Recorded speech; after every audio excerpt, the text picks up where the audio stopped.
जो सबसे important factor है जो आपने मुझसे पूछा और जो आप कहना चाहते हैं कि इस वक्त इस पूरी तमाम घटना का जो हो रहा है, क्योंकि भारत के ईस्ट में एक इस्लामिक मुल्क है, वेस्ट में एक इस्लामिक मुल्क है, और जो पाकिस्तान ऑक्युपाइड कश्मीर है उसके 100 किलोमीटर का बॉर्डर जो है वो अफगानिस्तान से सीधे तौर पे लगता है। तो एक ये मान के चलें कि हम 3 इस्लामिक देशों से घिरे हुए हैं, जिसमें बांग्लादेश को कुछ हद तक ये कह सकते हैं कि बांग्लादेश में जो बाद में वहां बड़ा जैसे कह सकते हैं कि असली इस्लाम के दावेदार आए, नहीं तो जो भारतीय संस्कृति थी, जो कल्चर था, जो बंगाल की भाषा थी, जो वहां के खान पान थे, जो शौक थे, जो संगीत था, तो वो एक एक तरीके से कल्चर सिंथेसिस के चलते बांग्लादेश में जो उग्रता इस्लाम की असली असली इस्लाम है वो अब नजर आता है। तो अब तीसरा मुल्क आया हमारे सामने, अफगानिस्तान। तो हम कुल मिलाकर के ये कह सकते हैं कि हमने इतिहास से कुछ सीखा नहीं, और हम उस गलती को रिपीट करना चाहते हैं और अलग अलग शक्लों में करना चाहते हैं। इसलिए मैं मानता हूं कि इस वक्त भारत के अंदर एक धड़ा है, और उनको लगता है कि इस वक्त अमेरिका की हार हो गई है, और अमेरिका ये वही अमेरिका है जिसको एंटी नरेंद्र मोदी लोगों ने जिताया था, जो बिडेन को अपना चचा बना के लाए थे। आज बिडेन साहब भाग गए हैं, तो उस पर सवाल जरा सा बड़े मुश्किल से उनको करना पड़ रहा है कि अमेरिका वहां से चला गया है। तो भारत के अंदर जो संकट है उसका एक हल्का सा आपको बानगी यहां से मिल सकती है कि अभी तालिबान की सत्ता स्थापित नहीं हो पाई है। पूरी दुनिया उस पॉलिटिक्स को देख रही है कि आखिर ये ऊंट किस करवट बैठता है, उसको उसका इंतजार कर रहे हैं, चाहे चाइना हो, चाहे अमेरिका हो, रशिया हो। लेकिन भारत के अंदर एक राज्य की महिला मुख्यमंत्री,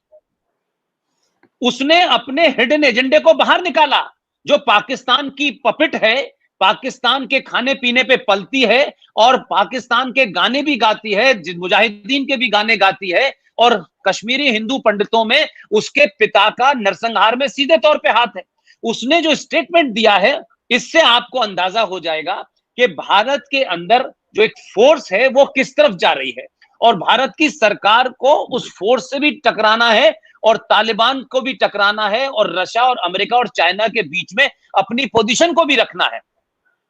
उसने ये कहा, उस महबूबा मुफ्ती ने, कि देखिए अमेरिका जैसी ताकतवर मुल्क को तालिबानों ने मार भगाया है, तो हिंदुस्तान की हुकूमत को सीखना चाहिए कि कश्मीर पे ज्यादा जुल्म ज्यादती न करे। अब ये आप समझ सकते हैं इस लाइन का क्या मतलब है। लेकिन मैं ये कहना चाहता हूं कि आज एक और हम गलती कर रहे हैं कि जो लोग ये समझते हैं कि ये तालिबान सिर्फ अफगानिस्तान में है और तालिबान कोई एक अकेला कोई आइडेंटिटी है, ये बिल्कुल गलत है, बिल्कुल गलत है। आज तालिबान सिर्फ तालिबान नहीं है, आज तालिबान के साथ में आईएस है, अल-कायदा है, जैश ए मोहम्मद है, आईएसआई जो पाकिस्तान की मिलिट्री इंटेलिजेंस है वो शामिल है, लश्कर तोयबा शामिल है, रोहिंग्या मुसलमान शामिल है, बांग्लादेशी मुसलमान शामिल है, और भारत के लिबरल शामिल है, एकेडमिशियन शामिल है। ये तमाम सारे लोग वो हैं जो आप भारत के टेलीविजनों के ऊपर जब डिबेट देखते हैं तो आपको समझ में आ जाएगा कि किस किस्म का कवरिंग फायर दिया जा रहा है। आपको ये समझ में आ जाएगा कि आप देखें कि टेलीविजन पे बैठ करके लोग ये कह रहे हैं कि अमेरिका ने जो जुल्म ज्यादती की है उसकी वजह से तालिबान ये हुआ है, और अमेरिका ने ही पैदा किया है। तो मुझे लगता है कि हमारे यहाँ एक बहुत बहुत सोची समझी रणनीति के तहत इस तरीके का माहौल बनाने की कोशिश की जा रही है कि तालिबान के साथ भारत को जो है अच्छा व्यवहार करके उनके साथ ताल्लुकात बनाने चाहिए, और भारत को हार्ड लाइन नहीं लेनी चाहिए। लेकिन मैं ये कह रहा हूं कि कुल मिलाकर के अगर आप देखोगे इस बात को, तो एक चीज और आपको ताज्जुब की लगेगी, और वो ये है कि आप देखें कि रशिया है, चाइना है, यूएस है, यूके है, फ्रांस है, और इस वक्त भारत जो है यूनाइटेड नेशन सिक्योरिटी काउंसिल का अध्यक्ष भी है। तो भारत की स्थिति अगर आप वर्ल्ड फोरम पे भी देखें तो वो नहीं है जो 79 में हुआ करती थी। तब के भारत में और आज के भारत में बहुत बड़ा फर्क है। तो हम कह सकते हैं कि इस्लाम को अगर हम डिस्क्राइब करें तो हम देखते हैं कि अबू बकर से चल के इस्लाम अल बगदादी तक पहुंचा, और 79 से तालिबान मुल्ला उमर से चल के मुल्ला ब्रादर तक पहुंचा। तो कुल मिलाकर के इसी के बीच में तालिबान और इस्लाम को आप डिस्क्राइब कर सकते हैं। तब मुल्ला उमर था जिसकी एक आंख खराब थी, अब मुल्ला ब्रादर नाम का पैदा हो गया। तो ये तमाम सारे लोग हैं, और इस बीच में आपने कई सारे देखे होंगे, अल जाबरी भी आए, उसामा बिन लादेन भी आए, ये तमाम सारे लोग आए। तो भारत के लिए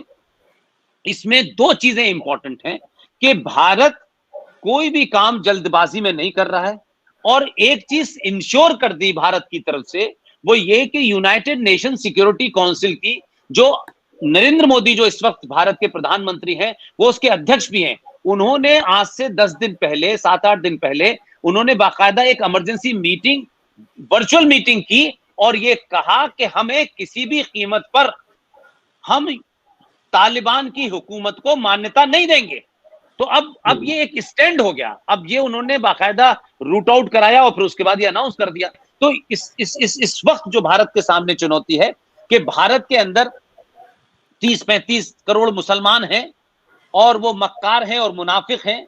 वो अपने आप को कितने कितने रंगों में कह लें, लेकिन सबका एजेंडा एक है। सब अंदर से खुश हो रहे हैं कि तालिबान जो है भारत को सबक सिखाएगा और भारत की हुकूमत क्या करेगी। और जिस तरीके से अभी आपने देखा कि वहां पे सिख जो रहते थे, हिंदू जो रहते थे, बौद्ध जो रहते थे, जिनको मजहब के नाम पे डिस्क्रिमिनेट किया जा रहा था। कुछ दिन पहले भी आपने सुना कि अफगानिस्तान के अंदर पूरा एक गुरुद्वारा उड़ा दिया और वहां से मेंबर ऑफ पार्लियामेंट भी भाग कर यहाँ आए। तो अभी देखिए, जैसे ये बात हुई, फौरन एकदम सीए की बात इस देश में चलने लगी कि देखिए वहां से तो मुसलमान भी भाग के आ रहे हैं। लेकिन सवाल यह है कि मुसलमानों को मजहब के नाम पर डिस्क्रिमिनेट नहीं करा जा रहा। ये मुसलमान इसलिए मारे जा रहे हैं कि ये मक्कार मुसलमान हैं जो मारे जा रहे हैं। उन्हें तालिबान वाला इस्लाम जो कुरान कहता है उसे नाफिज नहीं करते। तो भाई, आपके साथ मजहब के नाम पे डिस्क्रिमिनेशन नहीं हो रहा, आपकी हरकतों की वजह से आप पे डिस्क्रिमिनेशन हो रहा है। लेकिन सिख के साथ, हिंदू के साथ, क्योंकि वो मूर्ति पूजक है, इसलिए आप डिस्क्रिमिनेट कर रहे हैं। तो वहां तो पहले भी बमों से मारा जा रहा था, और जिस वक्त मैं समझता हूं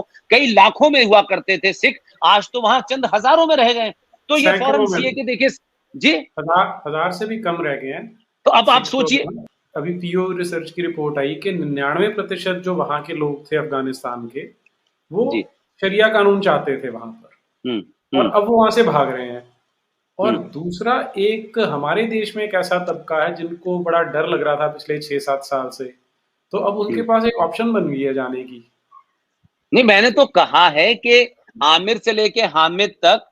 जितने भी हैं, अंसारी से लेकर के सैयद तक, सबको सच्चा इस्लाम,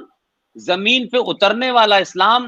प्रॉफिट मोहम्मद का इस्लाम, आसमानी किताब का इस्लाम, इस किस्म का उस इस्लाम में जेर जबर और नुक्ते की कोई कमी नहीं होगी। अल्लाह के फजल से वो अल्लाह की ख्वाबों का, ख्वाहिशों का इस्लाम जमीन पर है। ये तमाम 30 करोड़ मुनाफिक जो बरेलवी हैं, जो देवबंदी हैं, जो अहले हदीस हैं, वो ये हैं, वो हैं, वो जाएं, और इत्तेफाक से तालिबान अभी हुकूमत सर्व भी नहीं हुई है, वीजे की भी जरूरत नहीं है, पैदल निकल जाएं, कोई कहीं से जरूरत नहीं है कि टिकट भी लेनी पड़े। लेकिन मैंने वही कहा कि तालिबानों ने